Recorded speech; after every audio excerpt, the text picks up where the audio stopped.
নমস্কার বন্ধুরা, আজকে চলে এলাম একটা সকলেরই পরিচিত রেসিপি নিয়ে, উচ্ছে আলুর চচ্চড়ি।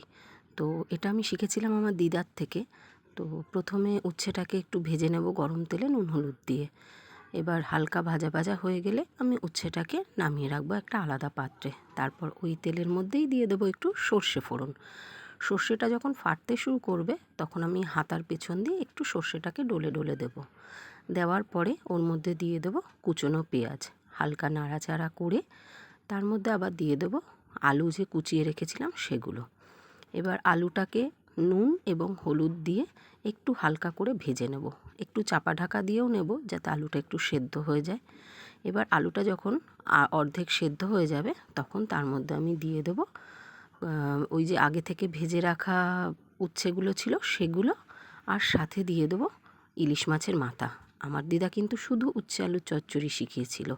মাছের মাথা দিয়ে করাটা আমি নিজে থেকে একটু ট্রাই করেছি বা কারোর মুখে হয়তো শুনেছিলাম, আমার এখন ঠিক খেয়াল নেই। তবে মাছের মাথা দিয়ে করলেও কিন্তু খুব ভালো লাগে। এবার কিছুক্ষণ নাড়াচাড়া করে আমি ওর মধ্যে জল দিয়ে চাপা ঢাকা দিয়ে দেবো। আর নামানোর সময় দিয়ে দেবো একটু নুন আর মিষ্টি, সেটা তোমাদের স্বাদ মতো। মিষ্টিটা সবাই স্কিপও করতে পারো, এটা আমার ভালো লাগে তাই দিই। যাই হোক, এই উচ্ছে আলুর চচ্চড়িটা কিন্তু খেতে খুব সুস্বাদু লাগে। আমার তো প্রচণ্ডই ভালো লাগে, আমাদের বাড়ির সবাই খুব প্রিয়। একবার ট্রাই করে দেখতে পারো।